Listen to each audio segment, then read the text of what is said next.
Picture the scene. It's a Monday night, February 9th, 2026. Somewhere in Washington, a billionaire finishes a meeting with one of the most powerful men in the United States government. He walks out of that office carrying 2 decades of grievances, hundreds of millions of dollars in lobbying money spent, and a single burning desire: to kill a bridge. A bridge he didn't build, a bridge he doesn't own, a bridge that is about to open and take his monopoly apart. Hours later, Donald Trump picks up his phone and fires off a post on Truth Social that will ricochet through Ottawa, through Michigan, through auto plants and canola fields and boardrooms on both sides of the longest undefended border in the world. And then Mark Carney walks out in front of cameras the next morning and calmly dismantles almost every single sentence of it. This is not a story about a bridge, at least not entirely. It is a story about power, about leverage, about billion-dollar donors getting access that the rest of us never will, and about a Canadian Prime Minister who has spent the past several weeks systematically refusing to blink. Let's go back to the beginning, because to understand what happened this week, you need to understand what's been building since January. When Mark Carney took the stage at the World Economic Forum in Davos on January 20th, the room went quiet in a way those gatherings rarely do.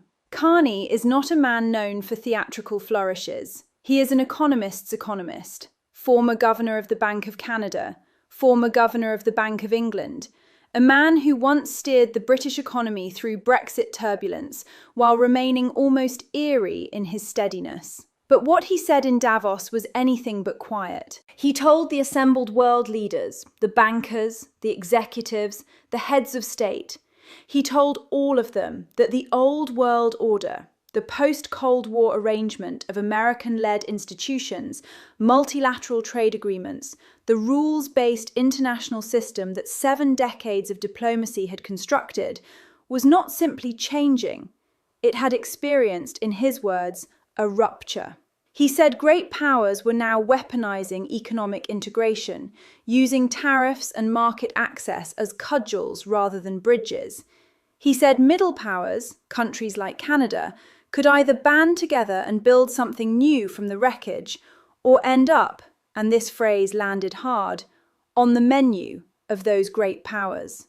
He never mentioned Trump's name once. He didn't need to. The speech received a standing ovation. Former US ambassadors praised it. The NATO Secretary General said it was proof that Canada is back. California Governor Gavin Newsom said American political leaders were privately texting him transcripts of it, blown away by what they were reading. Trump, who spoke the very next day, was not blown away. He was furious. He told the forum that Canada lives because of the United States. He said Canadians should be grateful. He said Carney wasn't so grateful. And Carney, back home in Quebec City, standing before his cabinet, responded with a line that Canadians are now putting on bumper stickers. Canada doesn't live because of the United States. Canada thrives because we are Canadian. Trump promptly revoked Canada's invitation to join his Board of Peace, then threatened 100% tariffs on all Canadian goods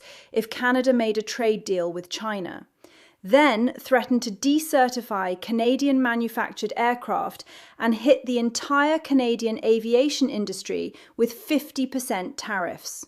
Notice the pattern. Every time Carney refused to yield, a new threat materialized.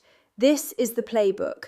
Escalate until the other side flinches. The problem for Trump is that Carney, a man who navigated global financial crises without breaking a sweat, appears constitutionally incapable of flinching. Here is what you need to know about the Gordie Howe International Bridge, because Trump's post got almost every fact about it wrong, and those facts matter.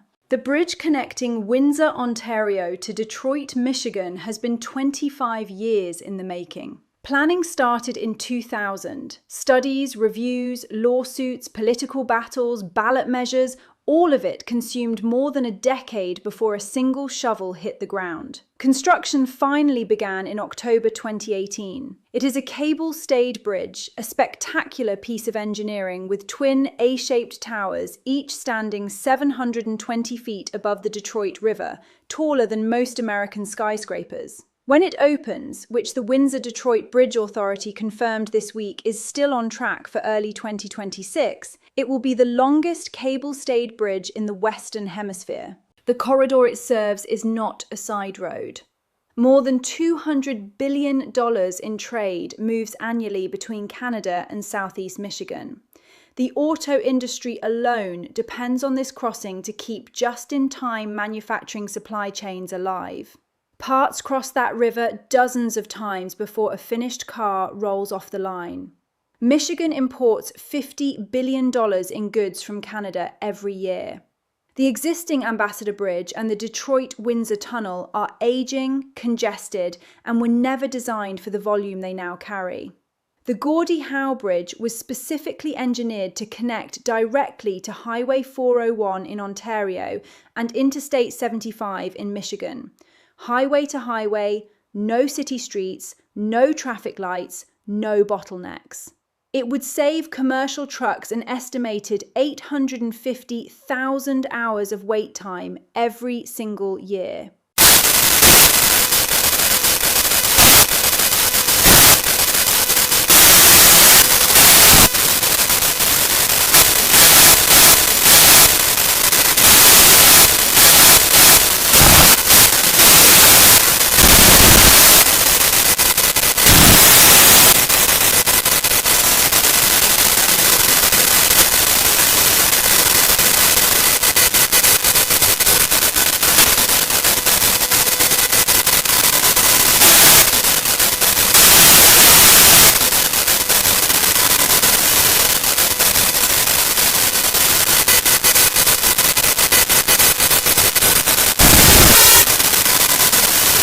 And the steel?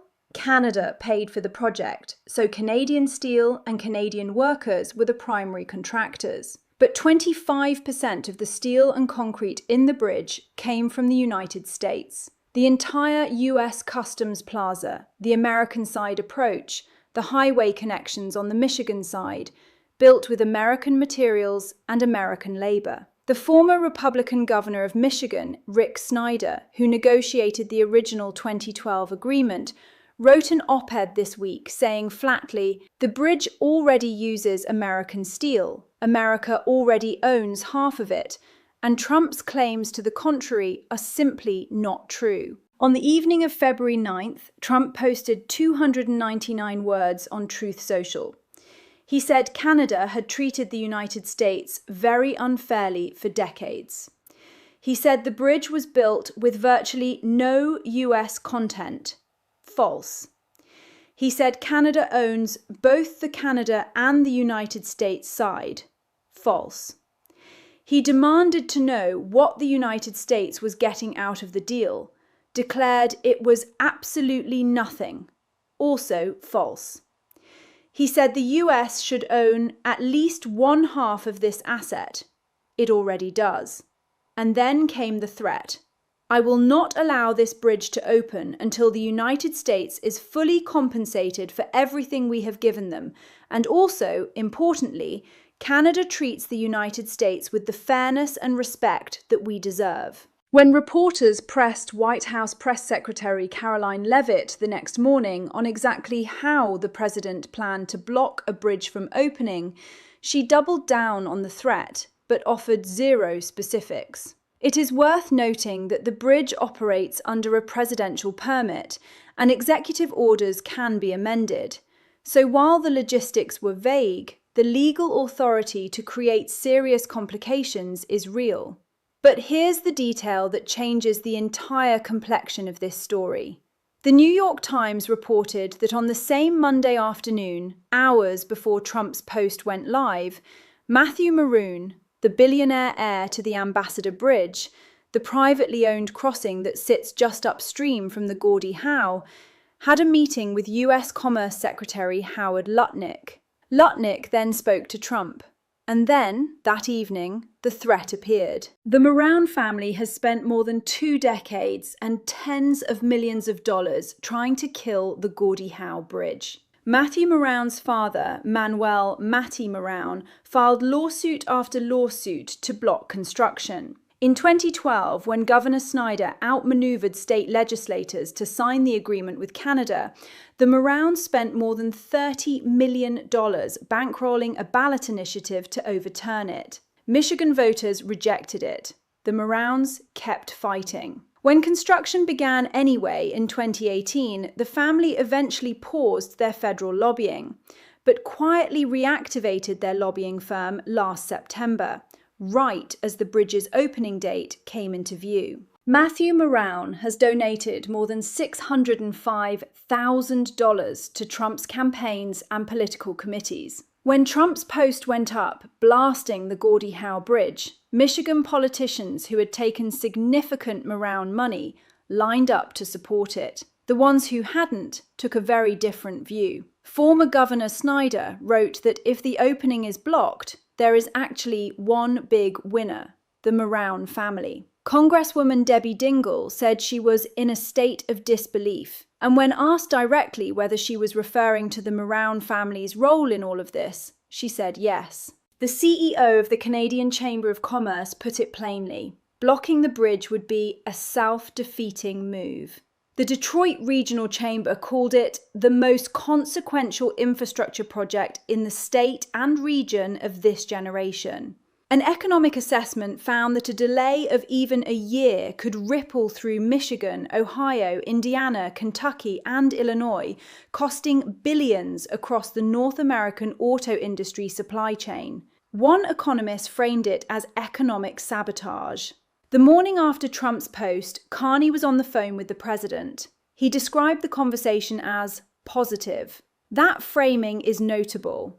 It is the language of a skilled negotiator choosing not to escalate, not to hand the other side a clip for the evening news, not to feed the machinery of manufactured conflict. But what he said publicly afterward was precise, controlled, and quietly devastating. I explained to the president that Canada paid for the construction of the bridge, over $4 billion, that the ownership is shared between the state of Michigan and the government of Canada, and that in the construction of the bridge, obviously there is Canadian steel and Canadian workers, but also US steel and US workers. He said it calmly, no drama, no raised voice, just facts, delivered with the composure of a man who knows the facts are on his side. Ontario Premier Doug Ford was somewhat less restrained, telling reporters to not buckle, and pointing out that if the bridge stays closed, 13 Michigan congressional representatives face angry constituents in midterm elections, 7 of them Republicans. Watch how quickly they flip, Ford said, with the gleam of a man who has been watching American politicians do arithmetic for the past year. Rick Snyder's op-ed ran in the Detroit News, with the headline essentially writing itself. Trump says the US should own half the bridge. We do already. Windsor Mayor Drew Dilkens called the claims insane. The Detroit Regional Chamber issued a statement calling Canada critical to our economic future. And Carney, for his part, folded the entire bridge dispute into the broader framework. This would be resolved as part of the ongoing USMCA renegotiations. He is not treating it as an isolated grievance.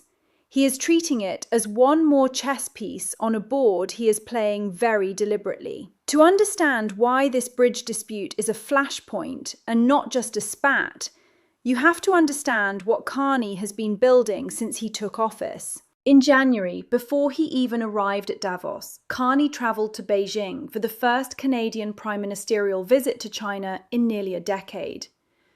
He sat down with President Xi Jinping, and the two governments announced a new strategic partnership.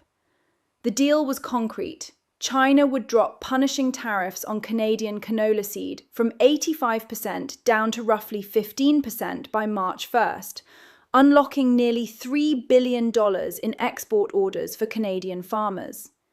Canada would allow 49,000 Chinese electric vehicles into its market annually at a tariff of 6.1%. The two countries pledged to increase Canadian exports to China by 50% by 2030. When Trump threatened 100% tariffs on all Canadian goods if Canada made a deal with China, Carney said the Canadian deal was not a comprehensive free trade agreement. It was a course correction in specific sectors. He also said something that Bloomberg described as carrying a stunning message. When asked whether China had become a more predictable trading partner than the United States, Carney said the relationship with China is developing in ways that are more predictable and where you see results coming from that. For a G7 ally of the United States to say openly that Beijing is more predictable than Washington, that is not a throwaway line. That is a signal. And Trump, in his Truth Social Bridge post, showed he understood it as one. He warned that China will eat Canada alive if Carney continues down this path. He made the extraordinary prediction that China would terminate all ice hockey being played in Canada and permanently eliminate the Stanley Cup. That last line generated headlines mostly for its absurdity, but it also reveals the emotional core of Trump's frustration. He sees Canada's China pivot as a betrayal, and the Gordie Howe Bridge became, in that moment, a convenient lever to express that frustration, or more accurately, a lever that a politically connected billionaire apparently helped him find. Carney has constructed a careful, deliberate strategy. He is not matching Trump's volatility with volatility of his own. He is doing something arguably more unsettling to the Trump White House. He is treating every threat as a negotiating position, responding with facts rather than fury, and quietly rearranging Canada's economic relationships so that the existential leverage Trump assumes he holds over Canada slowly diminishes. The USMCA is up for mandatory review in 2026. That renegotiation is the real arena. Everything happening in public, the Davos rhetoric, the bridge threats, the aircraft tariff warnings, is positioning ahead of that table. And Carney is arriving at that table, having already secured a China partnership, having already re-established Canada's credibility on the world stage, and having demonstrated repeatedly, publicly, on camera, that he will not fold under pressure. Trump's model for negotiation is shock and overwhelm. Announce a catastrophic threat, watch the other side scramble, extract concessions, claim victory, move on. It has worked against leaders who are scared of how a crisis looks on their evening news. Carney, who spent years managing sovereign monetary crises, appears genuinely unbothered by how the crisis looks. He managed the Bank of England through Brexit. He has seen worse. The bridge itself, meanwhile, remains on track to open. The Windsor-Detroit Bridge Authority said clearly on Tuesday it is proceeding on schedule.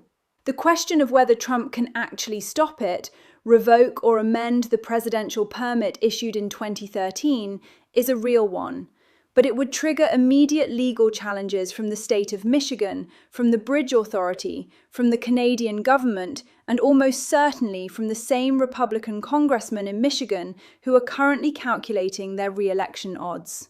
The White House so far has not been able to explain exactly how the threat would be executed. The Bridge Authority is not waiting to find out. Rick Snyder, who as governor made the Gordie Howe Bridge one of his central legacies, perhaps said it most clearly. If the bridge is blocked, there is one winner: the Maroon family. Every other American, every Michigan auto worker, every truck driver, every business owner in the supply chain that depends on that crossing loses. And Carney, in his quiet, methodical way, made sure that argument was in the public record before the news cycle had even turned over. As this story develops, there are three threads worth tracking. First, watch the USMCA renegotiation. The bridge dispute is now officially folded into those talks, and Carney has signaled the two tracks will run in parallel. How the United States approaches that renegotiation will tell you whether this bridge threat was genuine leverage or theatre. Second, watch the Marone family. The New York Times reporting on Matthew Marone's White House meeting, just hours before Trump's post, is not a coincidence that journalists will let go. Campaign finance records, lobbying disclosures, and the timeline of events are all now on the public radar. Third, and most importantly, watch Carney. He has now stared down tariff threats, sovereignty threats, trade isolation threats, and a very public presidential humiliation campaign stretching back months. He has not cracked. He is not governing from fear. He is governing from a strategic vision of what Canada needs to look like in a world where, as he said in Davos, the old comfortable assumptions no longer hold. And that is ultimately what separates this moment from so many other Trump-era confrontations with foreign leaders. Most of them bent. Some bent slowly, some quickly, but the pattern held. Trump escalated, the other side accommodated. Trump claimed victory, and the dynamic repeated. Carney is playing a different game. Not confrontation for its own sake. He called the phone call positive. He said the situation will be settled. He speaks in the measured cadences of someone who does not need to win the morning news cycle. But he is not accommodating either.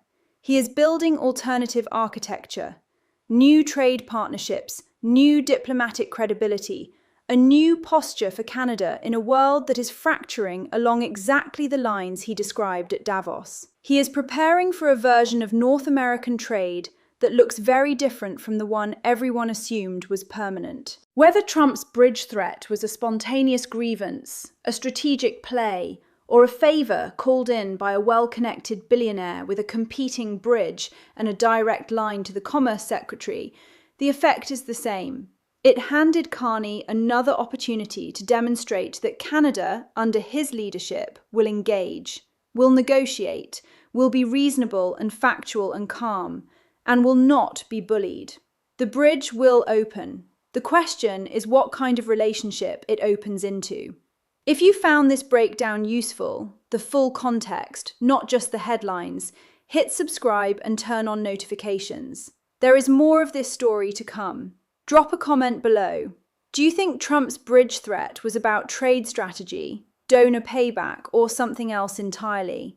I want to hear what you're seeing.